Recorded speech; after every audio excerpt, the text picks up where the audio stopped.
Pekudei's second column.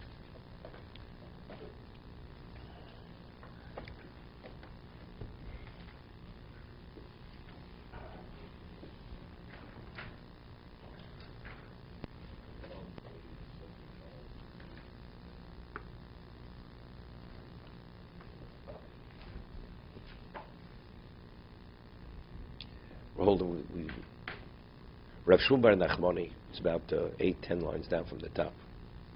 We did part of it. Just want to go back. Rav Shmuel Bar Nachmani, Dorash, Zem Yimash Kosov, Pekudei Hashem Yishor Misamchei Leiv. That this concept that if a person's worthy of Torah, then the Torah will strengthen him, will advance him. If not, it will destroy him. Uchsiv Amoros Hashem Tzrufa. V'vuzochem Misamchoso. It says that if the person is meritorious, the Torah what will give him joy. Pekudei Hashem Yishor Misamchei Leiv. Hainu shenusenes lodom shleimus al shleimus. It advances his level of perfection, and that's simcha. When a person achieves perfection, it brings joy. Shkol simcha hi ashleimus ela sheyesh lo. Why does a person rejoice? Because of the perfection which he's achieved within himself. Lo zocho mitzarefes oso. What does that mean? If he was unworthy, then it consumes him, like fire consumes. Kloma Torah shi trufa v'zocha v'zaka. Torah, which itself is, it's like it's I don't know how to trufa. It's like it's put into the kiln, and it's pure. He musulekos mikoro, doesn't have a trace of anything which is impure, evil. Kasher mischaber l'Torah achote shura. So the person who's the sinner, who possesses ra, as a Torah mitzarefes u'misalekes al ra, kasher Torah hi atov zakus agomor. The Torah is the ultimate good and the ultimate pure. So when the person who has this impurity attaches himself, he said earlier, and he's not a Baal Tshuva.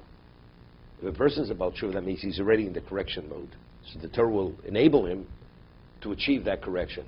But if he's entrenched in sin, and he doesn't want to change, so then something has to give. What's going to give? He's going to give. The Torah will consume him, because Torah is pure in the absolute sense, and therefore it will destroy him. Reb Shimon Lokish Lomad. It's interesting. He said, Pekudei Hashem Rishar Misamchei Leiv. Once said, if a goy learns Torah, it doesn't bring him joy. A Jew learns Torah. Pekudei Hashem Rishar Misamchei Leiv. It brings him joy. Why? Now, what brings joy to anybody? Joy is when a person is content. Then you have joy. If you're not content, you have no joy. Now, how does a person become content? Let's discuss this. Howard, how do you become content? Howard? You become comfortable with yourself. Become comfortable with your surroundings. Contentment means that whatever you are, you've addressed who you are. If you addressed your essence, then you're content.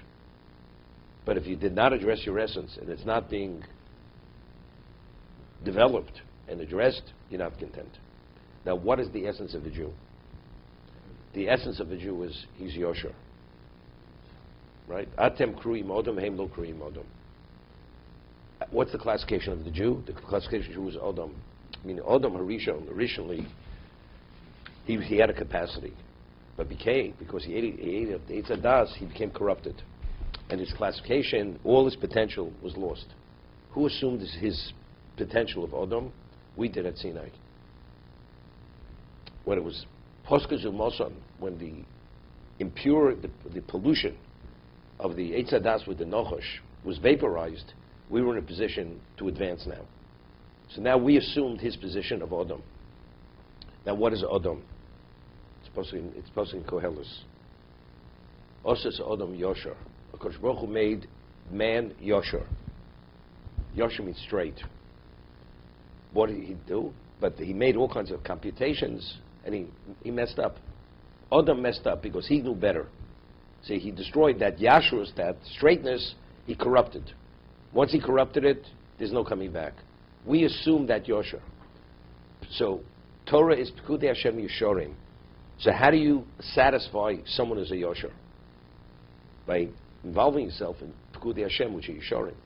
If you addressed the essence which of the Jew is yosher, now how do you have to address it with? Torah itself is yosher.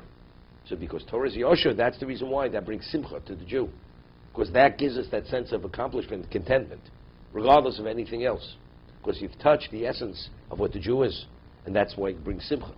That's why it's misameach. Pekudei Hashem Yeshorim misamchi leiv. It brings joy, because when you're content, you have joy. Only with the right focus. If you learn Torah without the right focus, you're right. Because then already you've actually.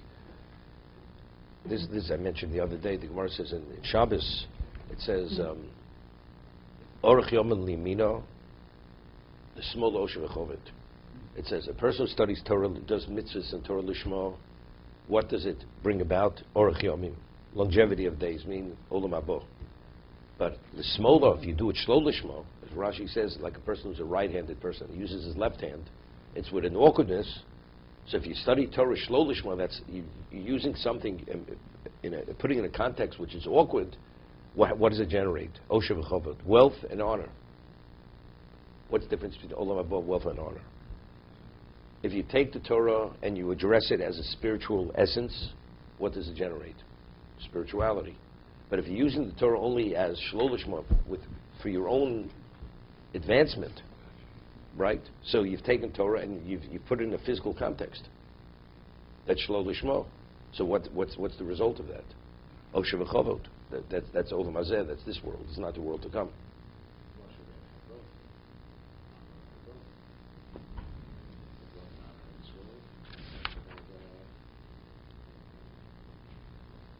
Let's make it clear. That's the reason. It said it had nothing to do with themselves. Right? Avraham Avinu was one of the most humble people who ever lived. Kodesh Baruch says, you're going to have renown. This is an incentive. Avraham Avinu was never looking for renown. The answer is the renown wasn't for himself. Because if he's esteemed and revered by the world, his mission is going to be a lot easier. He'll be a more effective person. It had nothing to do with himself. Torah mitzaref selikas harav zamiso. Zdav zemvur. Reb Nechunya Hosef Lefarish ki roy sheyiso isha. Vakach yilma Torah. Person should first get married, then study Torah. Shows nemar all of Yiras Hashem Torah. Then the Yiras Hashem will be pure. But since he's satisfying his physical needs with his wife, so now when he engages in Torah, he'll have Yiras Hashem, will be pure. You cannot attach to the Torah something which is meguna, something which is detestable. Even a thought, a lewd thought, a roy yimtza im Torah, that the mind should have two things going on simultaneously: thinking or being touched by lewd thoughts, and the same mind should be occupied with Torah. This purges the mind. The mind now is cleared. I once mentioned for Moshe Feinstein, many years ago he gave a psak. It was a very controversial ruling about artificial insemination. So somebody from Israel had written him a very strong letter, scathing letter, total disrespect. I mean, even though the Satmar Rebbe disagreed, but still, Ramosha was Ramosha, and you know he deserves his due. The Hasidim have no right to criticize him, to condemn him, or anything. Who are they? Well, he has a right to disagree, but to say anything which is negative, chas v'sholom. So somebody from Israel, I'm not sure if he was a Satmar Chosid, where he wrote a letter, and he writes to Ramosha. He says, "You think you're a Das Torah? It's such a ruling, you know, Das Torah, nothing." And he spoke disrespectfully to Ramosha, the way he wrote it, the letter. So Ramosha writes back. Ramosha was a very humble person. And he writes back, he says, "I want to explain to you what a Das Torah is.